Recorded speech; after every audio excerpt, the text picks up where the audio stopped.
Happiest moment आपकी ज़िंदगी के वो थे जब सब इकट्ठे थे माँ बाप के घर में? अभी भी इकट्ठे ही हैं, हाँ, लेकिन मगर दिली तौर पे और जहनी तौर पे सब अलग हैं। ये हो गया है, एक दूसरे की शक्लें देखनी बर्दाश्त नहीं। आज मैं ज़िंदगी में पहली दफ़ा ये ऑन एयर कह रही हूँ, मैंने कभी अपने दिल की बात ये नहीं कही, मगर आज मजबूरन मुझे आपने की है तो मैंने कहा सच बोल देना चाहिए।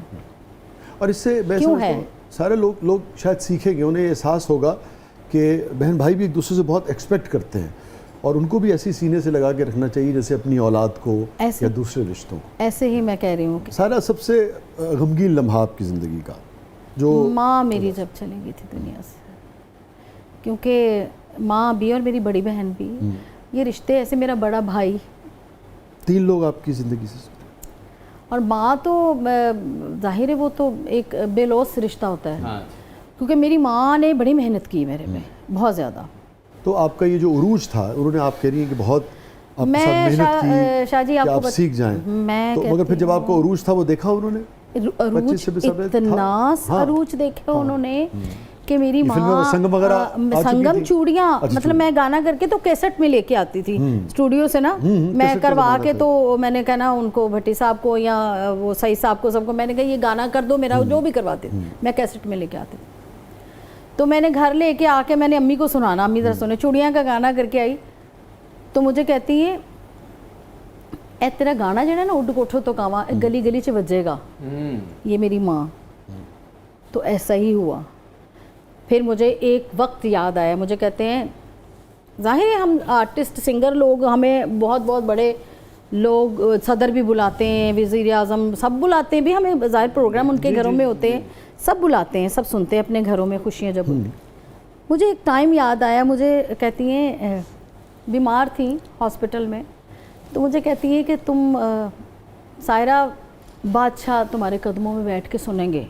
ये मतलब मैं कौन होती हूँ, मगर एक वो दौर ऐसे याद आया कि ऐसे स्टेज है, मैं बैठी हुई हूँ, वो नीचे बैठे हुए, वो टाइम में वो बात अम्मी की ज़हन में, मैंने कहा कहते हैं तुम्हें बादशाह नीचे बैठ के सुनेंगे। और आपने जिक्र किया अपनी वालदा के स्ट्रगल के दौर का, कि उन्होंने अम्मी ने मैंने महसूस किया कि कम वसाइल के बावजूद, आप ये कहना चाह रही थी कि कम वसाइल के बावजूद इस काबिल ही नहीं होते थे। जाहिर बात है, मैंने ये देखे वक्त नहीं भूलना चाहिए। मैंने ऐसे प्रोग्राम भी करती रही हूँ जहाँ पे बहुत बहुत बड़े हमारे आर्टिस्ट भी साथ जाते थे, वो थिएटर ही होता था, वो बड़े बड़े सिंगरों ने गाया है वहाँ पे, बहुत बड़े। तो वहाँ मैं छोटी सी, इतनी सी होती थी, साथ अपनी इस बहन के वो ड्रामों में काम करती थी। वो उन्होंने अमानुल्लाह साहब के साथ भी, बब्बू बरार साहब के साथ भी, सबके साथ किया हुआ, वो प्रोड्यूस भी किए थे उन्होंने। और मैं उनके साथ इतनी सी जाके, तो मैं भी साथ एक आध गाना कर देते, तो सारे मन नन्ही, सब कहते सन नन्ही, जितने पुराने आर्टिस्ट सारे नन्ही, आजा नन्ही गाना सुना दे, 100-200 लेके, तो वहाँ पे गाना, मुझे तो खैर बच्ची थी, मुझे तो उन पैसों का क्या, इतने पैसों में भी मगर उन्होंने सायरा नसीम को बनाने के लिए बहुत मैंने धक्के खाए, बहुत मेहनत की और धक्के खाए हैं बहुत, ऐसे नहीं बने। सायरा, कोई ऐसी बात, कोई ऐसा वाकया जो कहते हैं ना कि दिल में गड़ जाता है बाज़ औक़ात, किसी की बात, किसी का जुमला? बहुत सारी ऐसे थी औरतें बड़ी, जिनके अपनी भी बच्ची हैं, बड़ी थी गाने में, ये वो, तो वो बड़ी बातें करती थी, फिर मेरी माँ चुप कर जाती। मेरी माँ सब्र वाली बड़ी थी। और जब फिर कामयाबी हुई, फिर उन्हीं लोगों ने देखा, फिर उन्हीं लोगों ने, वो मैं कहती हूँ कि फिर ऐसे कि मैं बता नहीं सकती। सफ़र में, इब्तदाई सफ़र में जब वालदा का और आपका स्ट्रगल होता, किसने सबसे ज़्यादा हौसला दिया, या कोई एक तौसीफ़ी जुमला जैसे किसी ने कहा हो तो वो आपको याद रह गया हो? बहुत सारे नहीं, लोग प्यार तो मुझसे बहुत ज़्यादा करते नहीं होता ना, किसी ने बहुत दाद दी, हौसला दिया। हाँ, जन्नत नसीब करे असद अमान अली खान साहब को। अरे तो वो मैंने ना, जब इतनी सी थी, जब मैंने गाया स्टेज पे, वो स्टेट बैंक पे, तब भी मुझे अयूब नसीम है वो उन्होंने गवाया, तो मैंने फ़्रॉक पहना हुआ, तो दिलदार परवेज़ भट्टी साहब अल्लाह ताला उनको जन्नत नसीब करे, उन्होंने अनाउंसमेंट करी, तो उन्होंने कहा मैंने इस, जब मेरे उस्ताद तालिब हुसैन जाफरी साहब भी थे, तो उन्होंने कहा मैं इस बच्ची की अनाउंसमेंट करूँ, ये क्या गाएगी यहाँ पे? उन्होंने कहा जी आप करें तो सही। तो तब गाना आया था वो जो भी कमांगी मैं सच कमांगी, नौकर ते मालिक दा, वो गाना मैंने गाया। तो फिर मुझे 100 का नोट दिया। वहाँ मोहम्मद अली ज़ेबा वो भी बैठे हुए थे, और असद अमान साहब उठ के 100 का। अब देखिए ना, याद रह जाती है। आपने बड़ी अच्छी बात की, बस मेरी अपनी एक पोजीशन थी उस वक्त अल्हम्दुलिल्लाह, शायरी में, ड्रामे में, मगर होस्टिंग में पहली मरतबा पीटीवी ने मुझसे कहा और मैंने वो शुरू किया। तो पहले जो गेस्ट थे हमारे वो असद अमानत अली खान थे।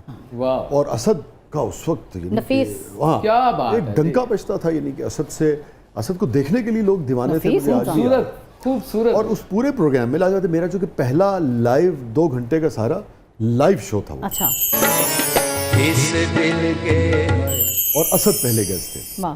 भाई मुझे अब वो वक्त नहीं है कि मैं उस पर इस वक्त पूरी तफसील से बता सकूं, सिर्फ मुख्तसर ये कि उस बड़े आदमी ने एक बड़े इंसान की तरह इतना कंफर्टेबल मुझे रखा कि मुझे महसूस ही नहीं हुआ कि मैं लाइव शो कर रहा हूँ और इतने बड़े आदमी के साथ पहला शो कर रहा हूँ। इतना बड़ा वो कवि। इतने मुरादमंद ये बड़ी और क्वालिटी इतने थी अच्छे असद की। थे। यस।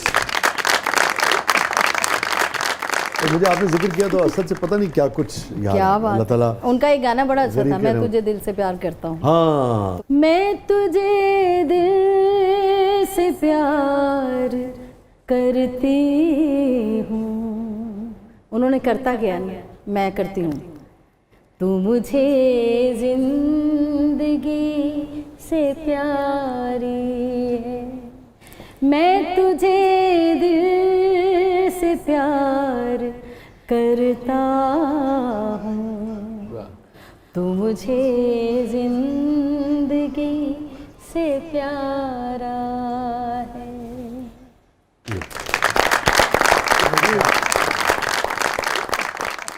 सायरा गा रही है अपनी बेटी के लिए, और इससे ज़बरदस्त क्या क्लोजिंग हो सकती है प्रोग्राम की। हमारी तरफ से अल्लाह हाफिज़। Over to Saira and Atiq. मेरी जिंदगी